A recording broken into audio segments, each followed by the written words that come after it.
Jadi kita sudah membahas 3 model. Model yang back of word biasa, back of n-gram word, ya. Nah, sekarang kita akan membahas mengenai model yang ketiga, ya, dalam ekstraksi feature, yaitu TF-IDF model. Jadi kita akan melihat terlebih dahulu kenapa kita memerlukan TF-IDF model, ya.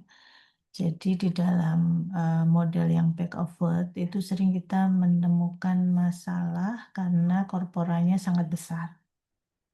Korporanya sangat besar.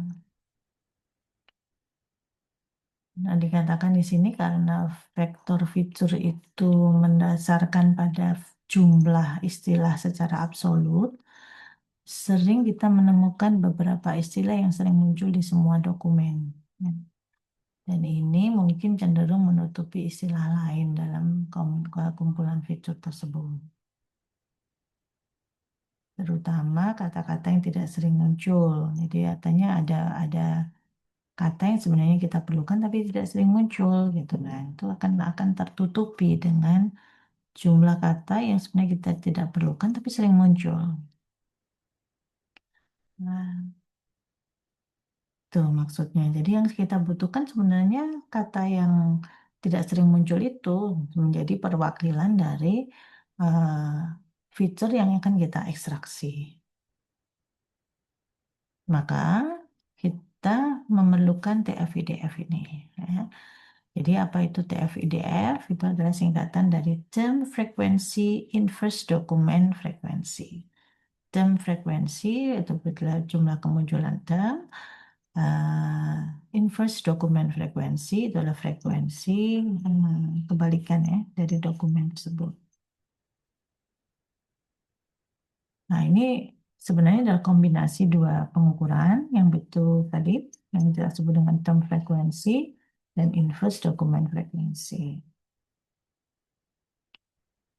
Jadi teknik ini awalnya dikembangkan sebagai ukuran untuk peringkat guna dan telah menjadi bagian dari model pencarian informasi dan ekstraksi fitur teks. Secara matematis, TD-IDF itu adalah terdiri dari dua metrik. Ya, direpresentasikan seperti ini. TF-IDF itu adalah TF dikalikan dengan IDF. Di mana TF sendiri dan IDF sendiri itu adalah dua metrik sebagai berikut. Ya.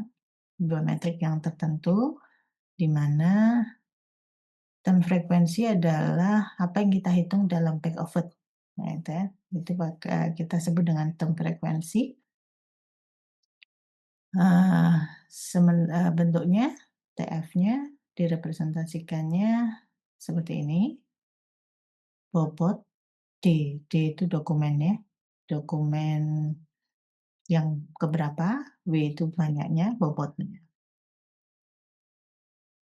Ya, jadi menyatakan frekuensi delta W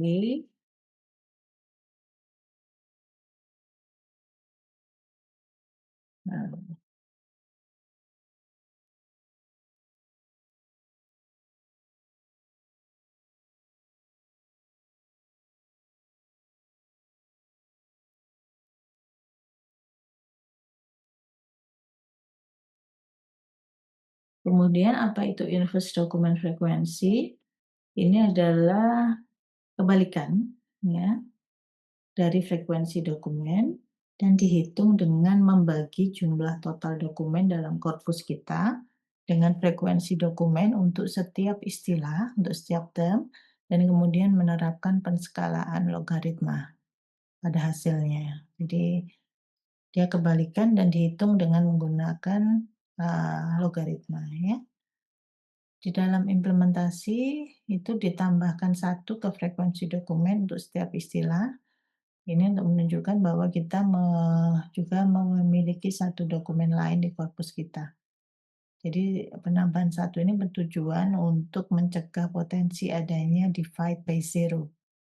Jadi kalau nggak ada gimana? Itu biasanya nanti potensi jadi hasilnya not a number karena dibagi menjadi 0 dia,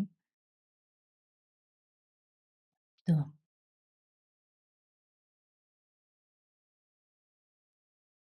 Nah, secara matematis, implementasi dari IDF itu direpresentasikan sebagai ini ya, 1 ditambah, nah itu tadi tambahan 1 untuk menghindari, not a number atau divide by zero. Kemudian, jadi terdiri dari logaritma, jadi sebenarnya ini ya, fungsinya adalah logaritma dari n dan jumlah kata keseluruhan dibagi dengan 1 ditambah DFW, eee, DF dari kata W, di mana IDF WD ini mewakili IDF untuk kata istilah dalam dokumen D dan, N mewakili jumlah total dokumen dalam korpus, DFT itu mewakili jumlah dokumen yang memuat istilah W. Maka dengan demikian term frekuensi inverse dokumen frekuensi itu dapat dihitung dengan mengalihkan kedua ukuran ini ya.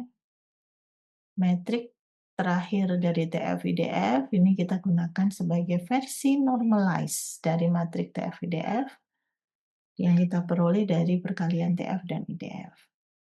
Kita bisa menormalkan matrik TF-IDF dengan membaginya dalam bentuk norm L2 yang juga dikenal sebagai norm Euclidean ya, Euclidean normalisasi yang merupakan akar kuadrat ya.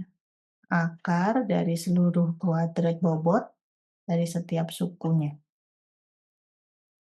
Maka secara matematis bentuk vektor dari TF-IDF itu seperti ini. TF-IDF dibagi dengan normalisasi atau ukuran atau besaran ya dari TF-IDF.